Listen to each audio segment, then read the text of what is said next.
Welcome back to Studio 10. We're going to be talking about Fairhope this morning. And of course, Fairhope is known for its beautiful parks and panoramic views of Mobile Bay. You always hear people say, Fairhope is a great place to raise a family. Well, when you look back at the history of Fairhope, it's so much more.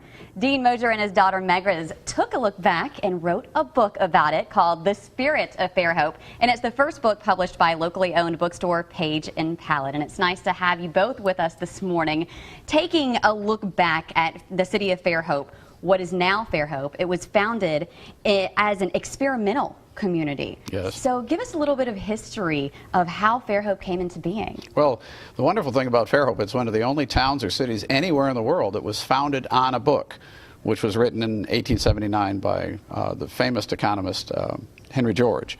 And a lot of people around the country got into clubs and such, but one of them said, we need a demonstration colony.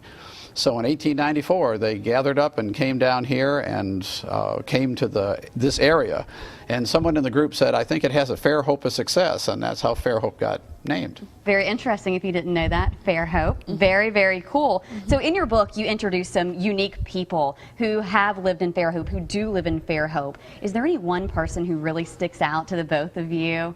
Oh, that's really difficult because past Fairhope was founded by these individualists that wanted to come together and create an interesting community. So this book's only 128 pages and we try to cram it all in, but we have the poet of Tolstoy Park, who's famous, that he's in the book, Marietta Johnson, some of the classics. Then we have some contemporaries. We have Fannie Flagg and Winston Groom who've contributed to the book as well. And Marietta Johnson, that has to do with education, right? Correct. Yes. So give us a little history about that. Well, she was one of the most progressive educators in the country. John Dewey, who wrote Schools of Tomorrow, which is considered one of the seminal works on education in the history of the United States, came here for a year to study her methods, and she was a remarkable human being. She really was. Our library, we had the first public library in the state of Alabama, and our librarian who started it, Marie Howland, was a friend of Walt Whitman's.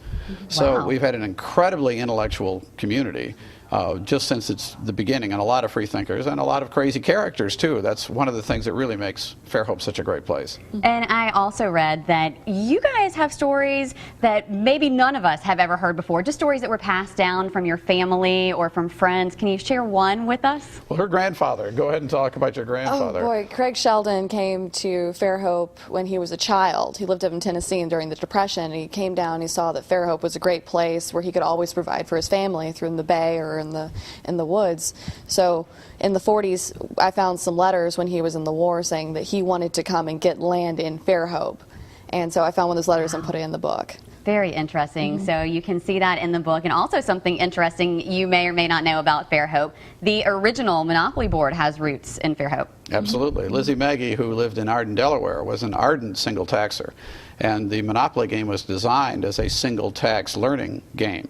And the original board had Fairhope Avenue and Johnson Circle for Marietta Johnson and George Street, which is Henry George. So all these references. When Parker Brothers got the board in 1935, they took out the Fairhope references, but the original board was based on the single tax principle, which is what Fairhope was founded on. How did you guys gather so much historical data, and how did you decide what to put in the book? Oh boy, what we chose to put in the book was very difficult because Fairhope's turning 119 this year, and we knew it was going to be 128 pages, so we made it an anecdotal history.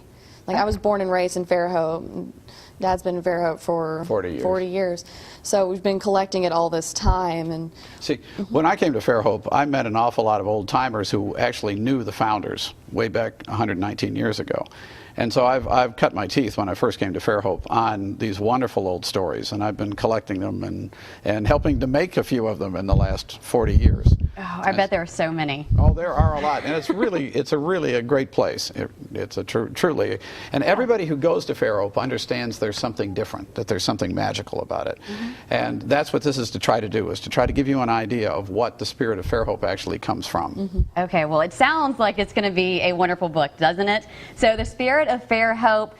Stories are so easy to read, and there are a lot of great pictures that you can see in the book, a lot of great photos, and the book is going to be featured at Page & Palette's Christmas open house this Sunday from 1 until 4. And you can pick up a copy of The Spirit of Fairhope while you're there, and you can even have it signed by the authors while you're there. So Page and Palette's address is on fox10tv.com, as well as on your screen. If you don't see it there, we'll have that information as well as anything else you could want to know about this book on our website. Again, Studio 10 page.